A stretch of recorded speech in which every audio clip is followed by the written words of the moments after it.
दोस्तों, किसी को अगर आप अपने दिल से अपनाओ तो जिंदगी आसान हो जाती है। लेकिन कभी कभी हम हमारे स्वभाव के कारण उलझने बेवजह ही बढ़ाते हैं। जैसे गौतम की माँ अपनी लाइफ और कॉम्प्लिकेटेड कर रही है। कैसे? चलिए झांकते हैं गौतम के घर में। अमिता हाल ही में गौतम से शादी करके शहर में रहने आई थी। अमिता की सास इस शादी से ज्यादा खुश नहीं थी, क्योंकि उन्हें गौतम के लिए बहुत होशियार और सुंदर लड़की पसंद करनी थी। देखो तो कैसे गोल गोल लड्डू बना रही है। बस एक लड्डू टेढ़ा मेढ़ा बन जाए तो मैं इसकी अच्छी खबर लेती हूँ। अमिता को पता है कि उसकी सास उसे ऑब्जर्व कर रही है। मुझे पता है माँ जी आप क्या सोच रही है। क्या हुआ माँ जी, क्या आपको लड्डू टेस्ट करना है? सास अकड़कर मना करती है। ना बाबा ना, मेरे लिए शक्कर जहर समान है। शुगर की बीमारी है मुझे, तुम्हें पता है ना। दरअसल लड्डू की खुशबू से सास का मन ललचाया था, लेकिन उसे अमिता की तारीफ करना बिल्कुल पसंद नहीं था। मुझे जलाने के लिए ये बहू ने जानबूझ के बेसन के लड्डू बनाए हैं। आने दो गौतम को, फिर इसे अच्छा सबक सिखाती हूँ। तभी गौतम ऑफिस से लौटता है। सासू माँ उसे देखते ही छूट मूट कर रोने का नाटक करती है। देखा गौतम, तुम्हारी बीवी मुझे मारने पे तुली है। हे भगवान, ये कैसी बहू मेरे नसीब में आई है। अब मैं क्या करूँ? गौतम कंफ्यूज हो जाता है और अमिता शॉक्ड। ये क्या कह रही है माँ जी आप? मैं आपको क्यों मारूंगी? ये देखो गौतम, घर में पकवान बन रहे हैं, जबकि इसे पता है मुझे शुगर की बीमारी है। जहर बना रही है मेरे लिए, जहर। सास फिर से झूठ मूठ कर रोने लगती है। अमिता, तुम्हें पता है ना माँ को डायबिटीज है, फिर तुम ये लड्डू क्यों बना रही हो? अमिता गौतम की सारी बातें शांति से सुन लेती है और एक कटोरी में उसे लड्डू टेस्ट करने देती है। जरा आप ये लड्डू चखिए प्लीज। अमिता की बात सुन के गौतम अचरज में पड़ता है और उसने दिया लड्डू टेस्ट करता है। बाप रे बाप, कितना कड़वा है ये। गौतम की रिएक्शन देख अमिता हंस पड़ती है। यही तो मैं कहना चाहती थी, ये लड्डू मैंने खास माँ जी के लिए बनाए हैं। अमिता की बात सुन के गौतम और सास कंफ्यूज हो जाते हैं। सास फिर से रोने का नाटक करती है। हे भगवान, देखा गौतम, मैंने कहा था ना, ये बहू मुझे मारना चाहती है। माँ जी मेरी बात तो सुनिए। इस लड्डू में मैंने सिर्फ मेथी पाउडर मिलाई है, शक्कर का एक दाना भी नहीं डाला है। मेथी पाउडर तो कड़वी होती है ना, माँ कैसे खाएगी? क्योंकि मेथी शुगर के मरीजों के लिए काफी फायदेमंद होती है। कल ही मैंने टीवी पर इसकी रेसिपी देखी थी, सोचा माँ जी के लिए थोड़े लड्डू बना दूं। अमिता की बात सुन के गौतम को अपने व्यवहार पर गुस्सा आता है और सास का मुंह उतर जाता है। ओह, आई एम सॉरी अमिता, तुम माँ का इतना ख्याल रखती हो और मैंने तुम्हें गलत शब्द बोल दिया, मुझे माफ कर देना। अमिता मुस्कुराते हुए कहती है, जी कोई बात नहीं, लेकिन ये लड्डू माँ जी को कैसे खिलवाने हैं ये आप देख लीजिए। अमिता की बात सुन के सास का मुंह कड़वा हो जाता है। हाँ हाँ बिल्कुल, रोज सुबह ऑफिस निकलने से पहले मैं खुद माँ को लड्डू खिलाऊंगा। आज तो इसने मुझे मात दे दी, लेकिन मैं चुप नहीं बैठूंगी। तो इस प्रकार सास अमिता को नीचे दिखाने का एक भी मौका हाथ से नहीं जाने देती थी। दिन गुजर रहे थे। अमिता की लाख कोशिशों के बाद भी वो अपने सास के मन में जगह नहीं बना पाई थी। माँ जी, क्या मैं आपके पैर दबा दूं? कोई जरूरत नहीं है, अपना काम करो। अमिता सास की बात का बिल्कुल बुरा नहीं मानती और मुस्कुराते हुए रसोई में चली जाती है। अमिता के घर में एक स्टोर रूम है। इस रूम का दरवाजा हमेशा बंद रहता है, वहाँ किसी को भी आने जाने की अनुमति नहीं है। अमिता की सास अब अमिता को घर से खदेड़ने का आइडिया सोचने लगती है। तभी उसके दिमाग में एक कल्पना आती है। वो अपना मोबाइल उठाती है और एक कॉल लगाती है। इससे पहले कि ये बहू रानी जी गौतम के दिल में जगह बना ले, मुझे कुछ तो करना होगा। हाँ हेलो चुटकी। अरे हाँ हाँ हाँ, सब ठीक है यहाँ। तुम जल्दी यहाँ आ जाना, बहुत जरूरी काम है। कुछ दिन बाद सास की छोटी बहन उनके यहाँ रहने के लिए आती है। अमिता बड़े प्यार और आदर से उनका स्वागत करती है। प्रणाम मासी जी। खुश रहो बहू। बहू, आज गाजर का हलवा और पूरी बनाना, चुटकी को बेहद पसंद है। जी माँ जी। अमिता रसोई में चली जाती है। वाह दीदी, तुम्हारी बहू तो बड़ी नेक दिल और संस्कारी है। कहाँ की नेक दिल, मुझे तो उसे इस घर से और मेरे गौतम की जिंदगी से बाहर खदेड़ना है, इसीलिए तो तुम्हें यहाँ बुलवाया है। क्या? सास अपनी छोटी बहन के कान में कुछ खुसर फुसर करती है। अमिता डाइनिंग टेबल पर बैठ के पालक की सब्जी साफ कर रही है और तभी मासी वहाँ आती है। बहू, आज क्या बना रही हो? जी आपका पसंदीदा पालक पनीर। पालक पनीर का नाम सुनते ही मासी खुश हो जाती है। बहू, क्या मैं तुम्हें एक सलाह दूं? हाँ मासी, बिल्कुल। तुम जल्द से जल्द इस घर से निकल जाओ, इसी में तुम्हारी भलाई है। मासी की अजीब बात सुन के अमिता चकित हो जाती है। आप ऐसा क्यों कह रही है मासी? मासी इधर उधर देखती है और धीरे आवाज में अमिता से कहती है, क्योंकि उस बंद कमरे में तुम्हारी सास की सास का आत्मा है। अमिता को मासी की बात सुन के झटका लगता है। आत्मा? कल रात उनका आत्मा तुम्हारी सास के सपने में आया था और अमिता कुतूहल से मासी को देखती है। और क्या मासी? और उन्होंने तुम्हारी सास को कहा कि अब उन्हें तुम्हारा इस घर में रहना पसंद नहीं। अगर तुमने तुरंत इस घर को और गौतम को नहीं छोड़ा तो वो तुम्हें मौत के घाट उतार देगी। मासी की बात सुन के अमिता सहम जाती है। उसे डरा हुआ देख मासी मन ही मन खुश होती है। लगता है मेरा काम बन गया। सास और मासी हॉल में बैठ के धीरे आवाज में गप्पे हाँक रही है। दोनों बड़ी खुश है। वाह छोटी वाह, क्या कमाल की एक्टिंग की है तूने। मेरी सास की आत्मा की कहानी सुन के बहू का चेहरा खरगोश जैसा हुआ था। हाँ, मुझे नहीं लगता वो यहाँ एक दिन भी रहेगी। तभी गौतम ऑफिस से लौटता है। उसके हाथ में बनारस और केदारनाथ जाने वाली ट्रेन की टिकट्स है। अमिता, अमिता, कहाँ हो भाई? क्या हुआ गौतम, इतने खुश क्यों हो? तभी अमिता वहाँ मूंग का हलवा लेके आती है। अरे आप आ गए, टिकट्स मिली? सास और मासी एक दूसरे को देखते हैं। टिकट? बहू तुम कहीं जा रही हो? नहीं माँ, हम दोनों नहीं, आप और मासी चारधाम यात्रा जा रही हो, वो भी 3 महीनों के लिए। गौतम की बात सुन के सास और मासी को जोर का झटका लगता है। बहू, क्या तुम मेरी बताई बात भूल गई? नहीं मासी, तो ये हम दोनों को चारधाम यात्रा भेजने की कल्पना किसकी है? आपकी लाडली बहू अमिता की। सास और मासी एक दूसरे को अचरज से देखते हैं। लेकिन बहू, मैंने तुमसे कहा था ना, इस घर में वो तुम्हारी जान, आत्मा, खतरा। गौतम की मौजूदगी के कारण मासी साफ साफ बोलने से हिचकिचाती है। क्या खतरा? किसको खतरा? क्या बोल रही है आप? अरे कुछ नहीं, आप टेंशन मत लीजिए, सब ठीक है। आप फ्रेश होके आइए, मैं चाय नाश्ता लाती हूँ। गौतम अपने कमरे की तरफ चला जाता है। बहू, क्या तुम्हें अपनी जान की परवाह नहीं है? हम यात्रा पे जाएंगे तो उल्टा तुम्हारी जान का ही खतरा बढ़ेगा। अमिता मुस्कुराती है। नहीं मासी, आप मेरी चिंता मत कीजिए, मैं अभी परदादी सासू माँ को मिल के आई हूँ। अमिता की बात सुन के सास और मासी को पसीने छूटते हैं। क्या? 2 दिन पहले वो मेरे भी सपने में आई थी और मूंग के हलवे की मांग की थी। क्या 2 दिन पहले? जी माँ जी। सास और मासी एक दूसरे को आशंका से देखते हैं।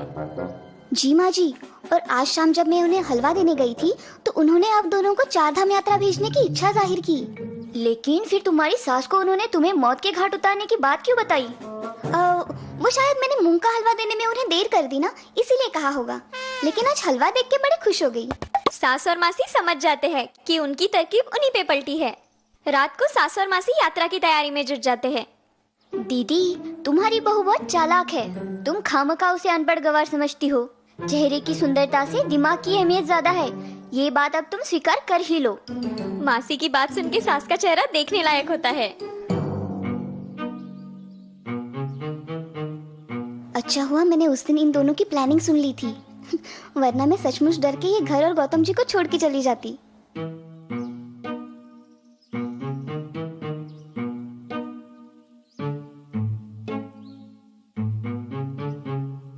माँ जी, आपकी दवाइयाँ।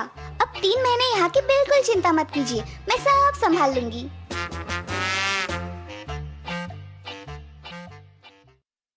क्यों दोस्तों, थी ना ये सास बहू की नोकझोंक इंटरेस्टिंग? अगर गौतम की माँ ने अमिता को प्यार से अपनाया होता तो ये 3 महीने की चारधाम यात्रा पे जबरदस्ती जाने की नौबत उन पे नहीं आती।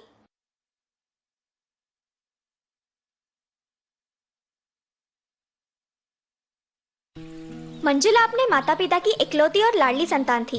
उन्होंने मंजुला की परवरिश में कोई कसर नहीं छोड़ी थी। मंजुला ने भी कभी उन्हें शिकायत का मौका नहीं दिया था। लेकिन जैसे ही मंजुला ने पढ़ाई पूरी की, उसके माता पिता की एक कार एक्सीडेंट में मौत हो गई और मंजुला बिल्कुल ही अकेली पड़ गई। पिताजी, माँ, अब क्यों मुझे अकेला छोड़ गए? मुझे नहीं जीना। मंजुला के अनाथ होने की बात सुन के उसकी दादी उसे सहारा देने आती है। बेटा मंजू, जो हो गया सो हो गया। शायद भगवान की यही मर्जी थी। तुम्हें अब अपने आप को संभालना होगा। जी दादी जी। क्योंकि मंजुला अब बड़ी हो चुकी थी और दादी की उम्र बहुत ज्यादा थी, उनके मन में मंजुला की शादी का ख्याल आया। इतनी सुंदर लड़की बिल्कुल बेसहारा हो गई है। इसकी शादी कर लूं तो मैं चैन से आखिरी सांस ले पाऊंगी। अगले ही महीने दादी ने मंजुला की शादी किसी पहचान वाले परिवार में कर दी। मंजुला का पति आकाश अपनी माँ के साथ रहता था। आकाश भले ज्यादा पढ़ा लिखा नहीं था, लेकिन स्वभाव से बड़ा प्यारा और संस्कारी था। उसे कोई भी बुरी आदत नहीं थी। उदर निर्वाह के लिए आकाश रिक्शा चलाता था। मंजुला, अगर तुम आगे पढ़ना चाहती हो तो पढ़ सकती हो। नहीं, माँ जी की तबीयत ठीक नहीं रहती, मैं घर की जिम्मेदारी संभालूंगी। इस प्रकार मंजुला और आकाश अपनी गृहस्थी में व्यस्त हो गए। खाना बनाना, बूढ़ी सास की सेवा करना और घर के कामकाज करना, इसी में मंजुला का पूरा दिन निकल जाता। ऐसे ही एक दिन बाजार जाते समय मंजुला को एक लड़की साइकिल चलाती हुई दिखाई दी। वाह, ये लड़की कितनी बढ़िया साइकिल चला रही है, काश मैं भी चला पाती। मंजुला को बचपन से ही रिक्शा या कार चलाने की बड़ी इच्छा थी। एक दिन अचानक उसने आकाश से कहा, क्या आप मुझे रिक्शा चलाना सिखाओगे? मंजुला का सवाल सुन के आकाश चकित हो गया। क्या तुम्हें सचमुच रिक्शा चलानी है? जी, दरअसल मेरी माँ और पिताजी मेरी इतनी फिक्र करते थे कि उन्होंने मुझे बचपन में साइकिल भी नहीं चलाने दी। कोई बात नहीं, मैं तुम्हारा सपना साकार करूंगा। मैं तुम्हें कल से ही रिक्शा चलाना सिखाऊंगा। अगले ही दिन आकाश और मंजुला एक कम भीड़भाड़ वाली सड़क पे आए और आकाश मंजुला को रिक्शा चलाने की ट्रेनिंग देने लगा। धीरे धीरे मंजुला बढ़िया रिक्शा चलाने लगी। दिन हंसी खुशी गुजर रहे थे और अचानक मंजुला पर फिर से पहाड़ टूट पड़ा। एक रोड एक्सीडेंट में आकाश का एक हाथ कट गया। बहू, आकाश तो अब रिक्शा नहीं चला पाएगा। हमारी गृहस्थी कैसे चलेगी अब? आप चिंता मत कीजिए माँ जी, सब ठीक हो जाएगा। सास की बात सुन के मंजुला सोच में पड़ती है। अब मुझे ही कुछ ना कुछ करना होगा।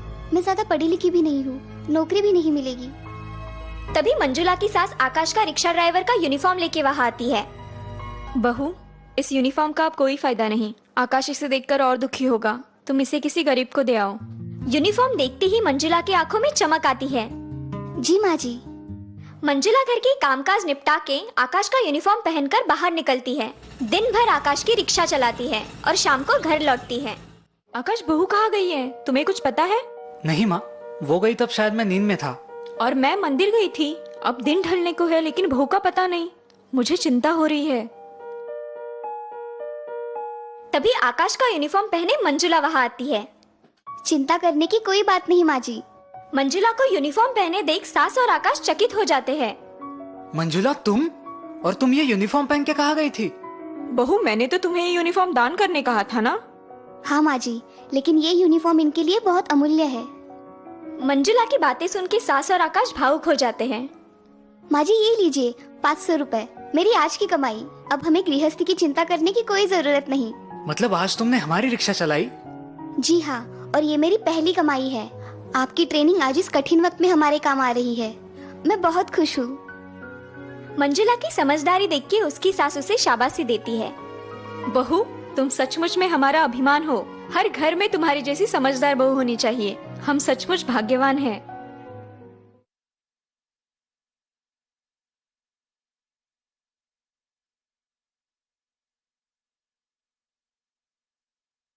दोस्तों, ये कहानी है शरद की, जिसने अपनी चतुराई और दूरदृष्टि के जोर पर उसके दादाजी की बहुत बड़ी मदद की और साथ ही में लोगों को एक मूल्यवान सीख भी दी। तो चलिए देखते हैं शरद ने आखिर ये सब किया कैसे। विलासपुर गांव में पिछले 3 साल से बारिश नहीं हुई है। गांव के किसान बेहाल हैं। हर साल की तरह इस साल भी बारिश का कोई लक्षण नहीं दिखाई दे रहा। हमें लगता है गांव छोड़ के शहर चले जाना चाहिए। कुछ ना कुछ काम धंधा मिल ही जाएगा। अरे भाई, अपना घर जमीन छोड़ के कोई पराई जगह जाता है क्या? तो आप ही बताइए, गुजारा कैसे करें? कुछ उगाएंगे नहीं तो परिवार को क्या खिलाएंगे? ये सारी चर्चा सुनने वाले गांव के बुजुर्ग सुखदेव एक सलाह देते हैं। मुझे लगता है वरुण राजा को प्रसन्न करने के लिए छोटी सी पूजा और हवन कर लेना चाहिए। हाँ, सुखदेव भैया ठीक कह रहे हैं। सभी लोग पूजा और हवन करने के लिए मान जाते हैं। ठीक है, 10 दिन बाद गांव में छोटी सी पूजा और हवन कर लेंगे। उसी रात सुखदेव का पोता शरद शहर से गांव आता है। शरद शहर में साइंस की पढ़ाई कर रहा है। सुखदेव उसे गांव का हाल बयां करता है। बस अब सब कुछ वरुण राजा की कृपा पर निर्भर है। दादाजी, पापा ने कुछ पैसे भेजे आपके खर्चे के लिए। हाँ बेटा, मैंने कल ही फोन किया था बबलू को। दादाजी, यहाँ सूखे की वजह से इतनी परेशानी है तो आप हमारे साथ शहर क्यों नहीं चलते? नहीं बेटा, पूरी जिंदगी गुजर गई इसी गांव में। अब आखिरी सांस भी यही लूंगा। बस इस सूखे पर कोई इलाज मिल जाए। शरद दादाजी की बात सुन के सोच में पड़ जाता है। दूसरी सुबह दादाजी शरद को उठाने जाते हैं, लेकिन शरद अपने बिस्तर पर नहीं है। सुबह सुबह कहाँ चला गया ये लड़का? कुछ देर बाद 2 गांव वाले सुखदेव के घर आते हैं। सुखदेव चाचा, ये आपके पोते को क्या हुआ है? क्यों, क्या हुआ है भाई? चलिए हमारे साथ खुद ही देख लीजिए।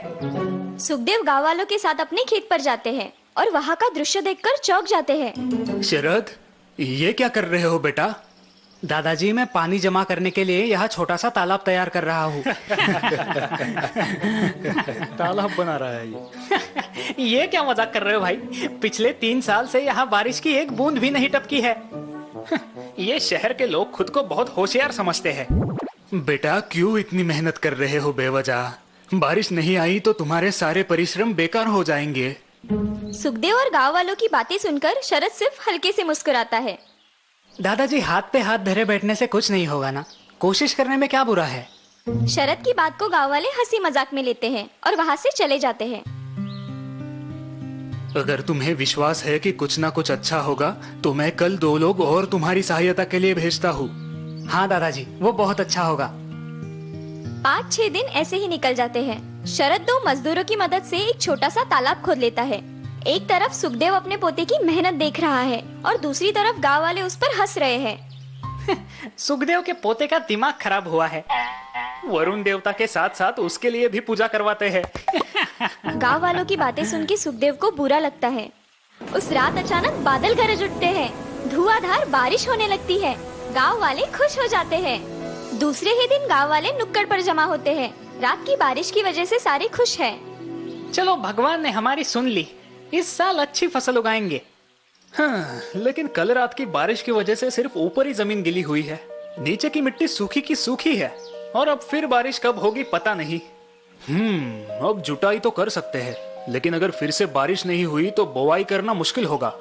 तभी सुखदेव और शरद वहाँ पहुँचते हैं। लेकिन हम हमारे खेत में दोनों कर सकते हैं। सब लोग आश्चर्य से शरद को देखते हैं। वो कैसे बेटा? चलिए हमारे साथ। सब लोग सुखदेव के खेत पहुँचते हैं और वहाँ पानी से भरा तालाब देख दंग रह जाते हैं। ओह, ये तो चमत्कार है। चमत्कार नहीं चाचा, बस मैंने थोड़ी आगे की सोची और आने वाला कल अच्छा बनाने के लिए आज कोशिश की। सही कहा तुमने बेटा, इतने पानी में सुखदेव आराम से खेती कर सकता है। वाह बेटा, लोगों के तानों ने तुम्हें तुम्हारे लक्ष्य से विचलित नहीं किया। सरपंच जी की बात सुन के बाकी के गांव वाले शर्मिंदा हो जाते हैं। काश हमने भी हमारे खेतों में तालाब खोदा होता। अब पता नहीं कब बारिश होगी भी या नहीं। मेरे पोते ने आज हमें ये सीख दी है कि कल अच्छा बनाना है तो आज पे काम करो। खराब परिस्थिति के बारे में सिर्फ सोचते बैठने से कुछ हासिल नहीं होगा। वो तो एक ना एक दिन बदल ही जाएगी। और हाँ, हमें उस बदलाव का फायदा उठाने के लिए तैयार भी रहना जरूरी है। शाबाश बेटा, आज तुमने हम सबकी आंखें खोल दी। देखा दोस्तों, कैसे शरद ने भविष्य सलामत रहे इसीलिए अपने वर्तमान में सुधार लाया और मेहनत और बुद्धिमत्ता के जोर पर अपनी और दूसरों की अड़चनों का समाधान किया। हमें भी शरद से आदर्श लेना चाहिए।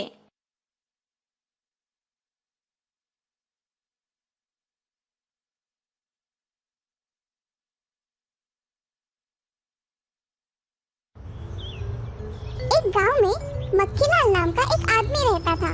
उसकी बहुत बड़ी दूध की दुकान थी। उस दुकान में वो दूध, दही और अन्य कई प्रकार की चीजें रखता था। अरे ये क्या? आज इतनी मक्खियाँ कहाँ से आ गई? अरे, किसी के देखने से पहले इसे निकाल देता हूँ। मक्खीलाल बहुत कंजूस था। ओ मक्खीलाल चाचा, मुझे 2 किलो घी देना। हाँ बेटा, अभी देता हूँ।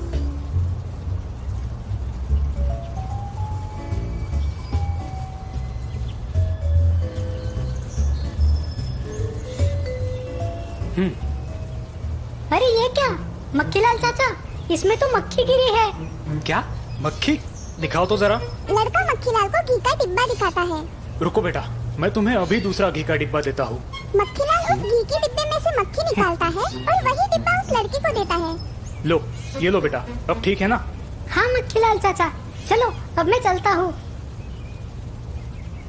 तभी उसकी दुकान में राजमहल से 2 सिपाही आते हैं। सुनो मक्खीलाल, दोपहर तक 40 किलो घी राजमहल तक पहुंच जाना चाहिए। हाँ, मगर इतना घी? आज राजमहल में दावत है क्या?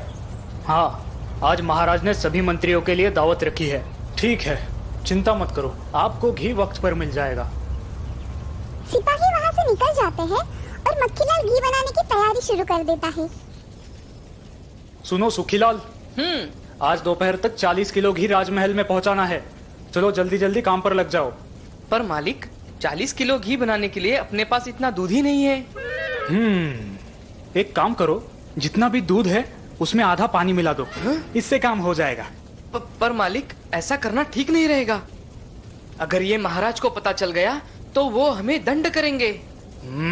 तुम चुपचाप अपना काम करो, वरना निकल जाओ यहाँ से। ठीक है मालिक।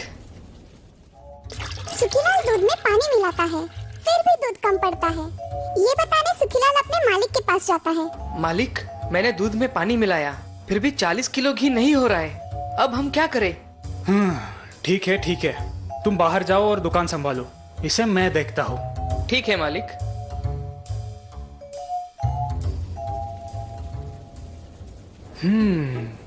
क्यों ना मैं इसमें वनस्पति तेल मिला दूं? मक्खीलाल पास ही में रखा वनस्पति तेल का डिब्बा उठाता है और घी में मिला देता है। वह घी का डिब्बा पूरा भर देता है। हाँ, अरे वाह, मेरा काम तो हो गया। अब इसे जल्दी राजमहल पहुंचाना होगा। मक्खीलाल घी का डिब्बा लेकर राजमहल जाता है और उसे देखकर वापस घर आता है। सारे मंत्री राजमहल की दावत में आते हैं। दावत बड़ी शानदार होती है। राजा सभी मंत्रियों की खूब मेहमान नवाजी करता है। सभी मंत्री भरपेट खाना खाते हैं। खाना हो जाने के बाद सभी मंत्री राजा से मिलकर अपने घर निकल जाते हैं। उपहार के तौर पर राजा सभी मंत्रियों को एक एक मिठाई का डिब्बा देता है। अरे वाह, कितनी अच्छी सुगंध आ रही है। थोड़ी मिठाई मैं भी चख लेता हूँ। राजा ने बड़े मजे से वो मिठाई खाई। राजा की तरह मंत्रियों ने भी मिठाई का मजा लिया। मिठाई खाकर राजा बीमार पड़ जाता है। महाराज, सारे मंत्री भी आपकी तरह बीमार हुए हैं। क्या? ये कैसे हो सकता है?